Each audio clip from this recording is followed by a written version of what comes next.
All right, on this Tuesday afternoon, one of the joys of scrolling TikTok is seeing all different kinds of content, from pop culture rants to dances to cooking. Cooking is kind of one of my favorites. But self-taught cook John Kung from here in Detroit is an author. He's an influencer. He has 1.7 million followers on TikTok. Take a look. A pesto tomato sandwich. Whole wheat. Green zebra.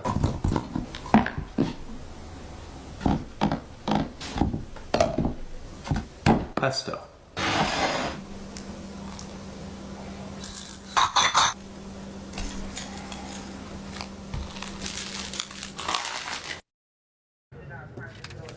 That is just a small look at some of the content that John puts out. As John's joining me now, he's laughing. You're going to be speaking to your alma mater. You went to Eastern Michigan University, and you're really kind to take some time out for us today before you go back and talk to the students there. How are you, John? Yes, hi. It's great to be here. What a video to show. And yeah, I am actually in Ann Arbor right now, and I'm preparing to give a talk at Eastern. So for people who aren't totally familiar with your work, give us a thumbnail sketch. You are a self-taught cook and did pop-ups around here and then started getting into the videos, into TikTok. Tell me how life has changed for you in the last 5 years. Life is completely different. I went from being a line cook at my friends' restaurants and just doing these very, very secretive tasting menu dinners in Detroit's Eastern Market to being like one of the most public food figures out of the city. I was very secretive before TikTok, and now it seems I live a completely opposite life. How hard has that been for you to adjust that? Oddly enough, not. It's probably a lot more of an easing in than most people think. A lot of my work still involves me being by myself. You saw the tomato sandwich video that I was making. I did that simply because my farmers were bringing me a lot of tomatoes that summer, and I decided just to use them all up. And that meant eating tomato sandwiches every day for 3 weeks, and I was happy to do it. But I was filming that video by myself, editing that video by myself. I only saw another person when I was picking up the tomatoes from the farm. So it's a very public life, but at the same time, it still manages to be nicely quiet. It's interesting, though, because you're reaching so many people. And before we talk about your new cookbook, which just came out last month, tell me how you believe that TikTok and the influencing culture has changed over the last several years, and what the content that you put together and put out there that you say is kind of a solitary thing, but you're connecting with people in so many different ways. Yeah, I think TikTok, and by extension, a lot of short form media videos like Reels and YouTube Shorts, what that has managed to do is it's allowed so many people to take control over their own narratives. In my case, it meant taking control over the narrative of food, which was a place that was pretty widely underrepresented in terms of diversity and culture, even though there has been such a big curiosity for diverse types of food and cuisines. TikTok has pretty much made it so easy for us to essentially speak for ourselves, create for ourselves, and express for ourselves. And because of that, we're hearing things from people as they happen, from people as they're made. So yeah, it's changed everything. Your cookbook is called Kung Fu: Chinese American Recipes from a Third Culture Kitchen, and you just touched upon it, but there's a quote that I grabbed from an interview that you did recently, that you want to expand the conversation because the whole cultural exchange in the U.S. has generally been distilled through white male chefs. What are people telling you about the food that you've been able to expose them to, and talking about Chinese American food and culture the way that you see it, as you see a foot in each of those cultures? Yeah, so being a person of third culture means that you've had complete immersion for the entirety of your life between the culture of your home and the culture of which your home is in.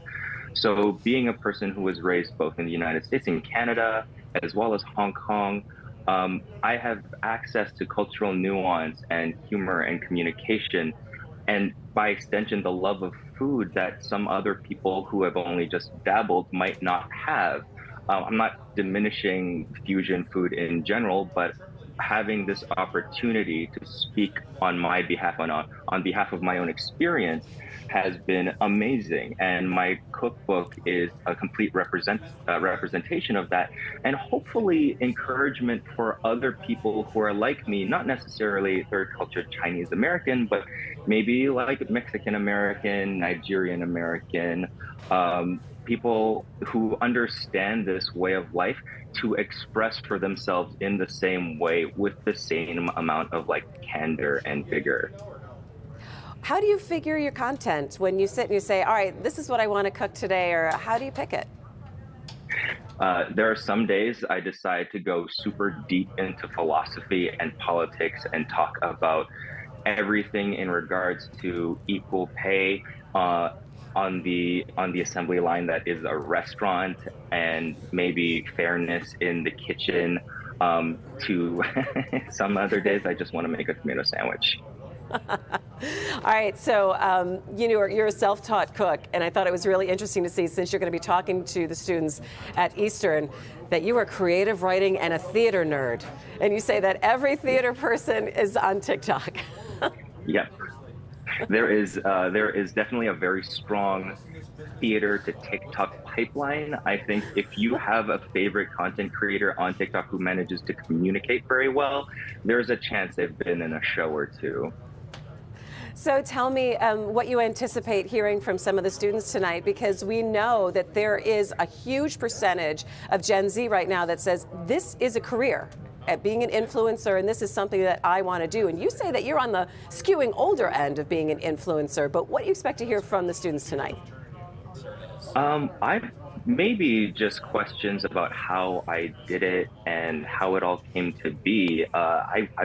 I wouldn't assume to know what it is that these younger people want to know from me, but I'll be happy to give whatever help that I can. It wasn't a major, it wasn't a career when I was at Eastern. You can argue that being a theater and creative writing dual major makes me an ideal person to do this kind of work, but it wasn't with a plan. So I guess if for the people that aren't going to Eastern, I would just say keep an open mind, whatever it is you're studying, because the career that might be the one that you end up having, it might not be invented yet. I want to point out, though, that something really special happened in your cookbook. In the acknowledgement in the front, you put in a pretty special question to your partner, Jonathan. How'd that go over? Yes, my partner, also named Jonathan. In the acknowledgements, I proposed to him.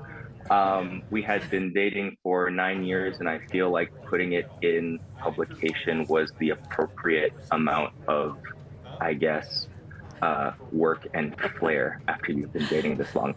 I mean, after 9 years, I feel like it was a safe bet. So.